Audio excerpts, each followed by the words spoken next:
আসসালামু আলাইকুম এভরিওয়ান, আশা করি সবাই ভালো আছেন। আমিও আল্লাহর রহমতে ভালো আছি। আজকে আমি রান্না করব ঝরঝরে মসুর ডালের খিচুড়ি। বাঙালির ভুরিভোজ বলতে খিচুড়ি একটা অন্যরকম সুস্বাদু খাবার, যেটা শুনলেই মুখে জল চলে আসে। তাই কথা না বাড়িয়ে চলুন রান্নায় চলে যাই। দিয়ে দিলাম পেঁয়াজ কুচি।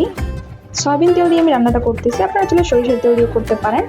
পেঁয়াজ দিয়ে দিলাম, 1 টেবিল চামচ আদা রসুন। আমি এটা পাটায় বেটেই নিয়েছি, আপনারা চাইলে ব্লেন্ডার করে নিতে পারেন। এবার আমি ভালো করে লাল লাল করে ভেজে নিলাম পেঁয়াজটা। এবার দিয়ে দিলাম পোলাওয়ের চাল।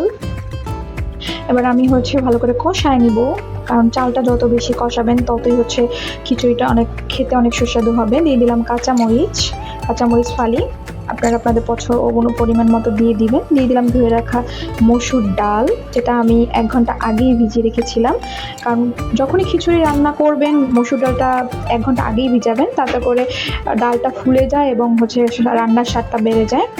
এবার আমি মশলাটা কষায় নিলাম। একে একে আমার মশলা আদা রসুন দিয়ে দিলাম জিরার গুঁড়া 2 টেবিল চামচ। এবার একে একে আমি মশলাটা কষায় নিব। খিচুড়ি আপনি যত বেশি মশলা কষাতে পারবেন ততই এটা স্বাদ হবে এবং লোভনীয় হবে। দিয়ে দিলাম আমি পানি, আপনারা আপনাদের পরিমাণ মতো পানি দিবেন। আমি একটু বেশি পানি দিলাম, কারণ যেহেতু এটা ঝরঝরে খিচুড়ি হবে, যেন লেগে না যায়। কারণ লেগে গেলে আর সেটা ভুনা হয় না, খেতেও ভালো লাগে না, পোড়া পোড়া গন্ধ আসে। তাই আমি পরিমাণ মতো পানি দিয়ে দিলাম। এই যে দেখেন, দেখতে কত লোভনীয় হয়েছে, মাশাআল্লাহ। কত সুন্দর একটা রেসিপি, কত সুন্দর লুক আসছে, দেখলেই জিভে জল চলে আসে। আপনারা বাসায় এভাবে ট্রাই করতে পারেন। আর এই খিচুড়ি যদি হয় বৃষ্টির দিনে, তো তার কথাই নেই। এই যে দেখেন, আমার খিচুড়ি হয়ে আসছে, প্রায় হয়ে গেছে। উপর দিয়ে দিলাম কিশমিশ, কাঁচামরিচ।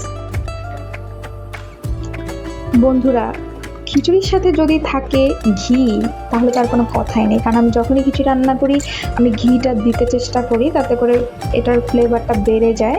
এই দেখেন, আমার খিচুড়িটা মাশাআল্লাহ খুবই ইয়াম্মি হয়েছে এবং খুবই ঝরঝরে হয়েছে। আপনারাও বাসায় ট্রাই করতে পারেন। আশা করি সবার ভালো লাগছে রেসিপিটা। সবাই ভালো থাকবেন। আসসালামু আলাইকুম।